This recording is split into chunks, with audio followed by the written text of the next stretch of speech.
Olá, irmãos, como estamos? Como tem passado? Bom dia, boa tarde, boa noite, de acordo com o horário que você estiver me assistindo.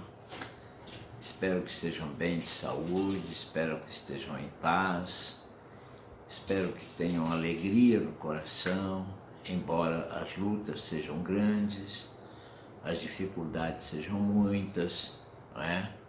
Temos irmãos que perderam parentes, temos irmãos que têm parente hospitalizado, temos irmãos, enfim, que deu positivo para a Covid, no entanto não estão passando mal, estão apenas cumprindo quarentena.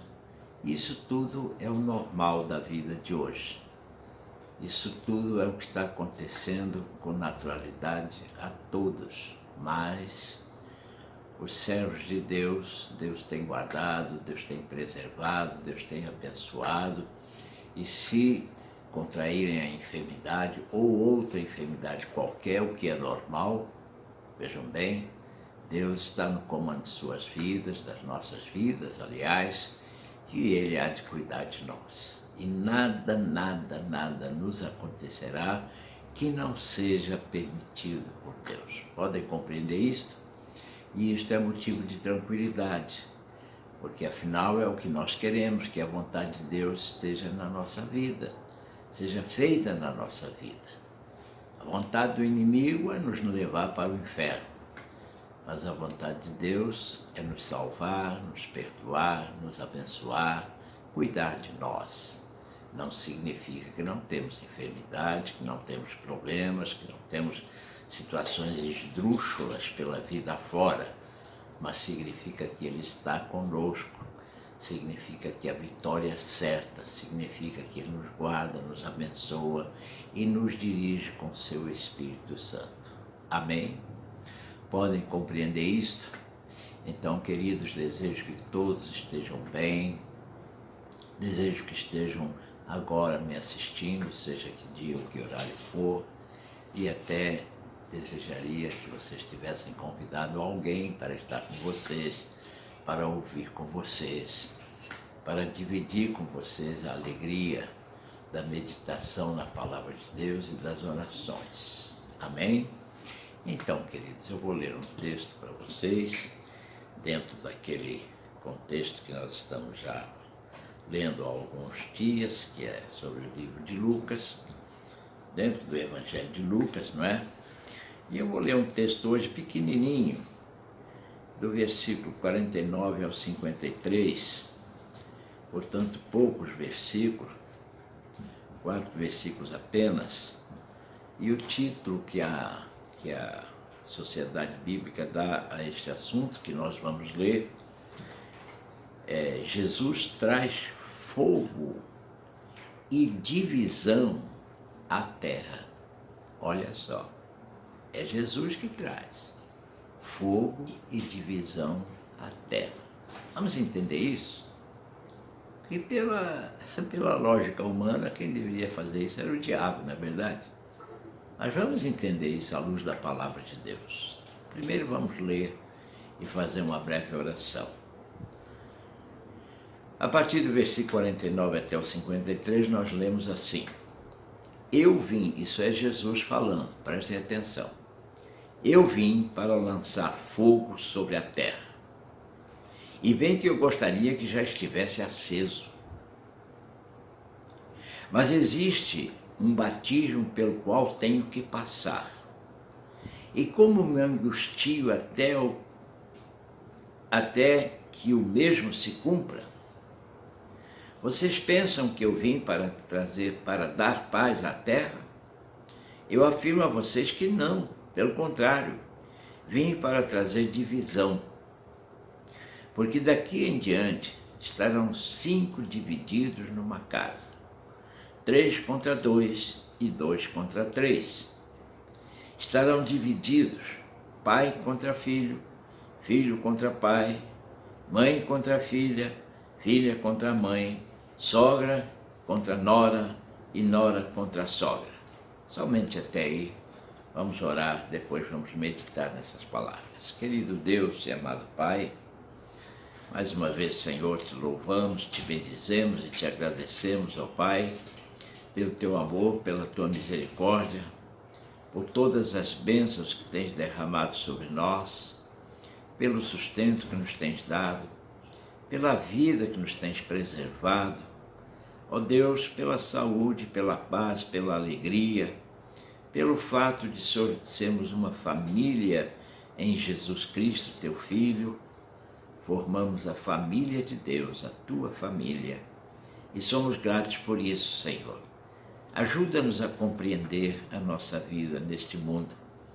Ajuda-nos a entender as verdades nuas e cruas como elas são, para que não vivamos iludidos nem confundidos. Pelo contrário, a tua palavra é clara, a tua palavra é luz, e é luz para os nossos caminhos. Obrigado, Senhor, por esse privilégio santo de andarmos na luz, que é o mesmo privilégio santo de sermos teus filhos, de termos a salvação, o perdão dos nossos pecados, e de um dia podermos habitar os céus. Esta é a alegria que temos, este é o prazer que temos, esta é a certeza, não é apenas a esperança, não. É a certeza, devido ao que a tua palavra nos registra. Oh Senhor, obrigado. Obrigado por este privilégio santo agora de estar falando à tua igreja. Abençoa cada um dos teus filhinhos, meu Pai, e toca-os com teu Santo Espírito, assim como a mim também para falar. Toca os teus filhos para ouvir e compreender, não apenas ouvir, escutar, mas para compreender a tua palavra e vivê-la, porque isto é que é o principal. Obrigado, Senhor.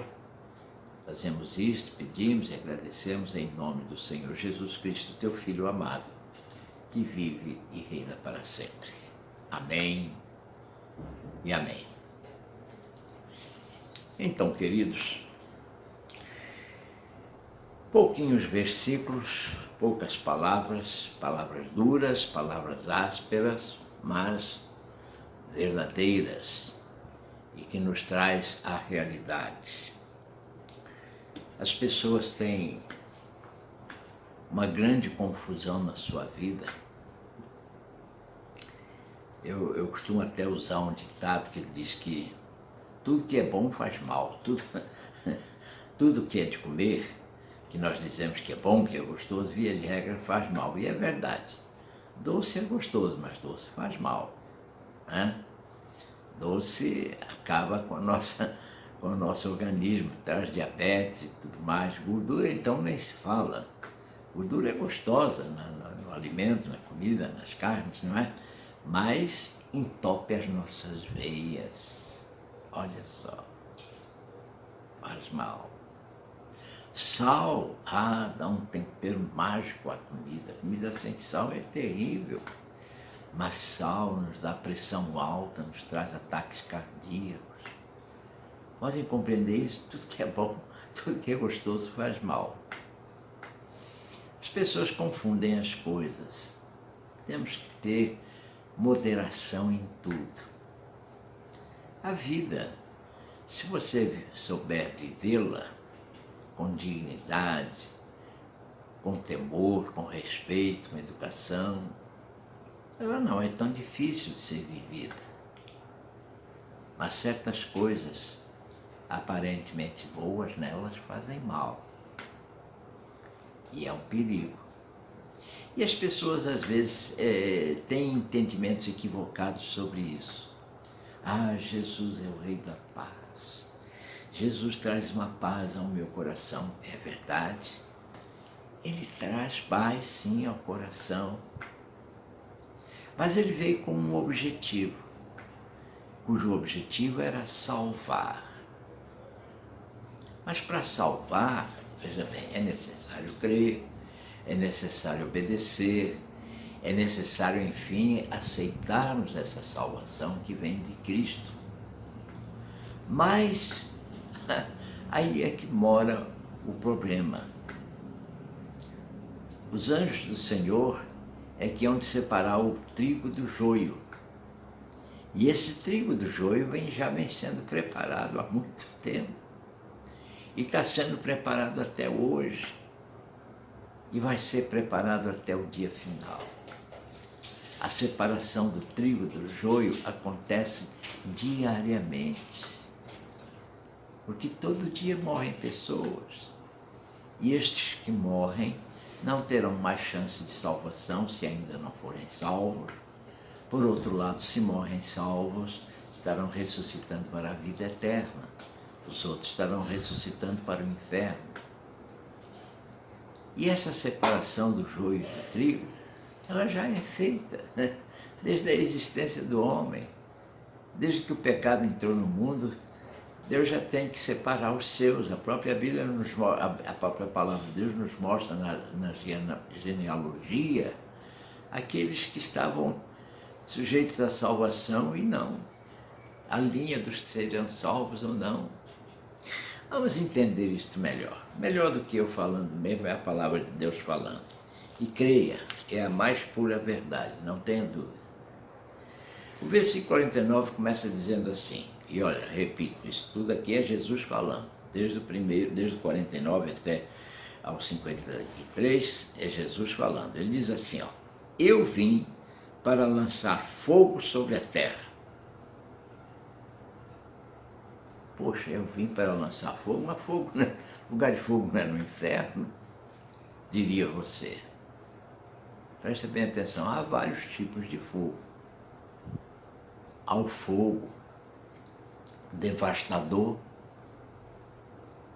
há o fogo purificador, podem compreender isso?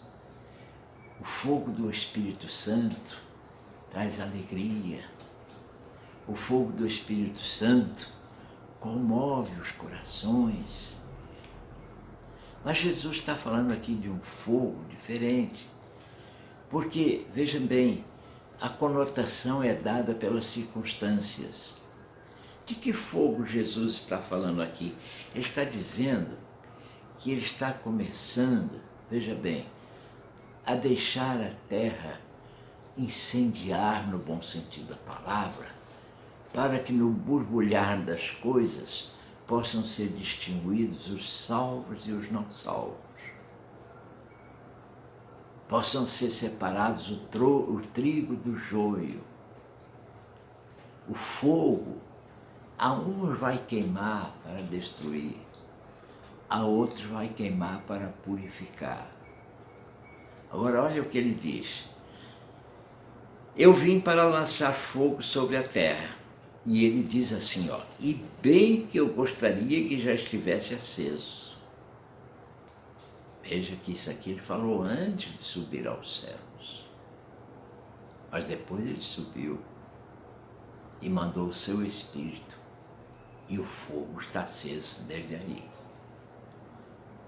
Mas existe um batismo pelo qual tem que passar. Talvez você possa pensar que seria o batismo nas águas. Não.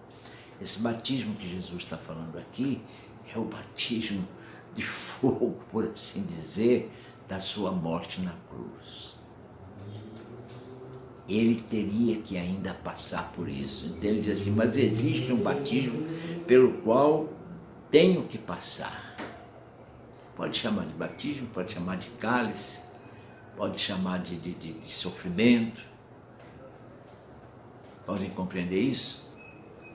Não importa o nome que você der, mas é o sofrimento que ele haveria de passar, inclusive a cruz do Calvário. E como me angustio até que o mesmo se cumpra. Quer dizer, ele estava já começando a se angustiar, porque ele sabia que pela vontade do Pai isso iria se cumprir. Ele chegou a dizer numa oração, quando já estava prestes a ser preso, ele chegou a dizer numa oração, Pai, se for possível, passa por mim esse cálice, mas logo de imediato, não bem terminou a frase, ele disse, mas seja feita a tua vontade. Jesus, homem, sofreu. E aqui ele estava sofrendo já a angústia da sua morte. Como me angusto até que o mesmo se cumpra. E agora ele diz, vocês pensam que eu vim para dar paz à terra? Quando ele fala terra, aqui ele está dando sentido à humanidade em geral. Vocês pensam que eu vim para dar paz à terra? Bom, nós pensamos que ele é o rei da paz. Não é isso que cantamos até nos hinos? Mas aqui a conotação é outra. Ele não está falando aos crentes, ele está falando à terra. Quer dizer, ele está falando aos crentes, mas está falando sobre o povo em geral, toda a humanidade. Vocês pensam que eu vim para dar paz, vamos colocar assim, à humanidade, ou seja, à terra? Eu afirmo a vocês que não. Não. Pelo contrário, vim para trazer divisão. E você ainda deve estar pensando, mas que Jesus é esse que veio para trazer divisão? Mas claro que ele veio para trazer divisão. Sabem por quê? Porque tem que ser dividido. O trigo é o trigo, o joio é o joio. O joio não vai para o céu junto com o trigo, e nem o trigo vai queimar no inferno junto com o joio. Então tem que haver uma separação. E é dessa separação que ele está falando. E aí ele começa a dar exemplos. Presta bem atenção. Porque daqui em diante estarão 5 divididos numa casa. Ele está dando aqui exemplos apenas. Podem compreender? 5 divididos numa casa. 3 contra 2 e 2 contra 3. Veja bem, quem dera ele estivesse falando de time de futebol, quem dera ele estivesse falando de jogo, ou de pagamento de contas, ou de divisões terrenas de alguma coisa. Não é? Os herdeiros, por exemplo, dividindo um lote de terreno, ou uma casa, ou qualquer coisa. Não. Ele está falando que 2, por exemplo, estarão a favor da salvação e 3 não.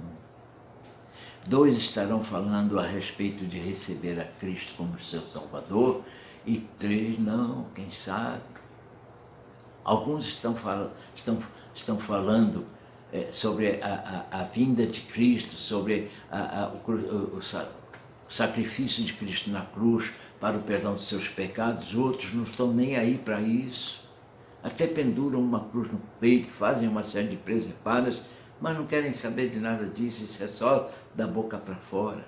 E é aí que começa a divisão, porque é aí que Deus está vendo quem é e quem não é. Podem compreender isso? Entendam isso para que vocês possam se situar no lado certo, no lado do trigo e não do lado do joio. Aí ele diz assim,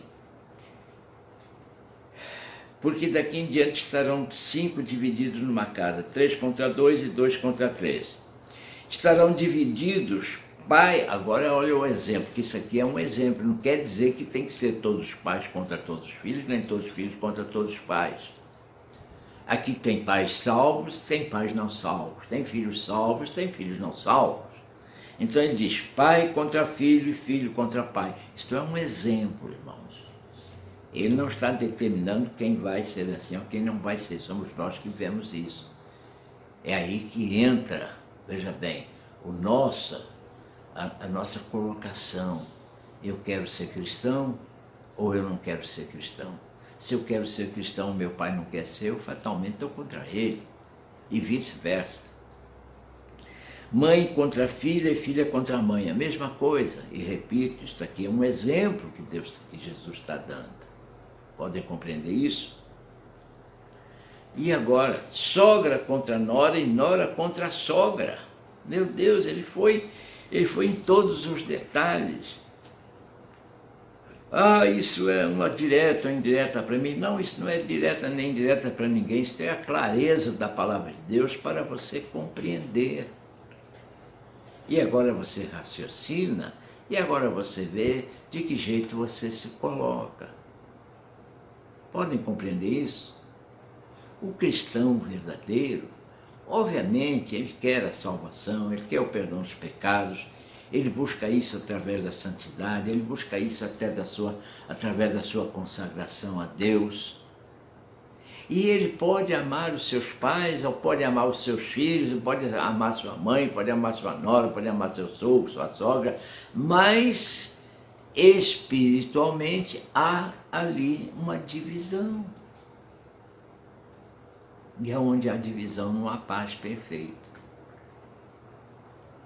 Presta atenção nisso. Aquele, seja o filho, seja o pai, seja a sogra, seja a nora, seja quem for, aquele que está em Cristo e que está em paz, ele preserva essa paz. Ele não vai brigar por causa disso. Ele não vai ferir por causa disso. Ele não vai questionar.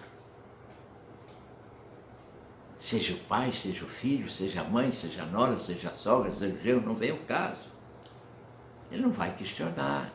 Ele vai estar pregando a palavra, ele vai estar dando exemplo, uma série de coisas, mas ele não vai questionar, ele não vai entrar em choque. Mas aquele que não tem, esse vai entrar em choque.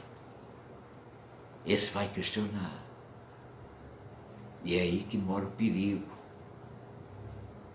Porque na realidade, irmãos, nós precisamos nos colocar no nosso lugar. Defender sim o que é certo, mas procurar pela palavra entender o que é certo. E não brigar contra aquele que entende diferente. A palavra de Deus nos manda pregar o Evangelho, não nos manda obrigar ninguém a ser crente. Nós não temos que obrigar ninguém a ser crente, nós temos que pregar a verdade, temos que falar de Cristo, temos que falar da salvação, temos que falar contra o pecado, temos que falar a favor da conduta santa da pessoa, mas não temos que brigar por isso e nem nos apavorar. Meu Deus, meu netinho ainda não aceitou a Cristo. Ore, deseje, mas não entre em pânico. Porque nem todos serão salvos. E salvação é uma coisa individual. A crença em Cristo Jesus é uma coisa muito individual. A palavra de Deus é bem clara que quando Cristo vier buscar a igreja, 2 estarão numa cama, um vai subir, outro não vai. Vários estarão no campo, alguns vão subir, outros não vão. Podem compreender isso? É tudo individual e obviamente que isso aqui, o assunto aqui, falando sobre a salvação, sobre a conversão em Cristo Jesus. Os irmãos podem compreender? Não está falando exatamente de educação pessoal, e sim da educação espiritual, da cultura espiritual. Quem é, será salvo. Quem não é, não será. E eu não tenho que brigar nem por uma coisa nem por outra. Sim, tenho que lutar para ser salvo, isso sim. Lutar contra os meus desejos, lutar contra as minhas vontades, não é? Lutar contra o pecado, né? Evitar o pecado a todo custo. Então logo perceba que é pecado, deixá-lo, me arrepender, pedir perdão e deixar o pecado. Porque esse é o mistério, irmãos. Esse é o mistério para podermos andarmos na luz e seguir a Cristo. E aí sim, aqueles que estão em paz e que permanecem em paz com Deus e com Cristo, esses têm paz. Esses têm a paz, aqueles que permanecem firmes e compreendem que é a vontade de Deus que tem que ser feita e não exatamente a nossa. Nós não temos que querer isso ou querer aquilo. Não, eu até gostaria que acontecesse isso, eu gostaria que acontecesse aquilo, mas se não acontecer, seja feita a vontade de Deus.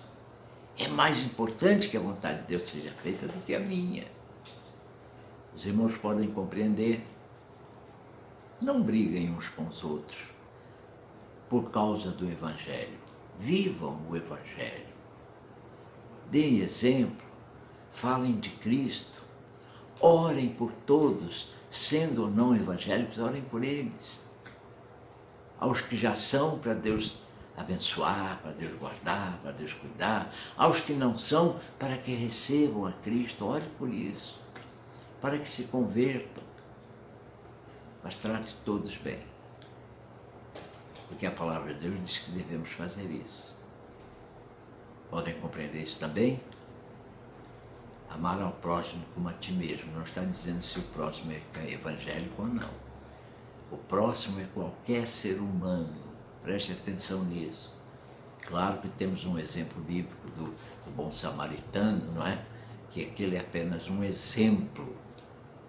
Mas o próximo, tecnicamente falando, cientificamente falando, é todo aquele que é bem próximo, bem parecido comigo, bem quase igual a mim. Então eu, por exemplo, tenho uma cabeça, 2 braços, 2 pernas, um tronco. O próximo é alguém, ser humano, que também tem essas mesmas características. Vamos amar o próximo, respeitarmos mutuamente e deixar Cristo agir. Porque Ele sim sabe o que faz. Nós ainda temos muito que aprender. Você pode compreender isso? Então procure viver isso. E lembre-se, mas estão em guerra lá em casa, deixa acontecer. Ore e não entre você na guerra. Mas deixa a guerra acontecer, que faz parte. Vamos agora orar ao Senhor. Curve a sua cabeça e oremos ao nosso Deus. Querido Deus e Pai, mais uma vez, Senhor, nos voltamos a Ti em oração, para Te agradecer mais uma vez, para Te dizer obrigado, Senhor. Obrigado pela palavra que Tens trazido hoje aos nossos corações, ao nosso entendimento. E ajuda-nos, Senhor, não apenas a compreender as Tuas verdades, mas a vivê-las, seja a que sacrifício for. Porque nesse ponto nós temos realmente que fazer um sacrifício. A Tua palavra mesmo diz que o que Te agrada, o sacrifício que Te agrada é o nosso culto racional, o nosso culto inteligente. Ajuda-nos, Senhor. Somos falhos, somos defeituosos, o pecado estragou a gente, mas o Teu Espírito nos vivifica e nos ensina, e nos doutrina, e nos abençoa. Sê, portanto, conosco, com os Teus filhos amados, dá saúde à Tua igreja, dá alegria aos Teus filhinhos, dá paz ao coração. Pai Santo e bendito, a todos abençoa com saúde e paz. E que a graça do Teu Filho Jesus, e que o Teu amor e a comunhão com o Teu Santo Espírito esteja em nós e sobre nós todos os dias das nossas vidas. É o que nós Te pedimos e agradecemos em nome de Jesus Cristo, Teu Filho amado. Amém e amém.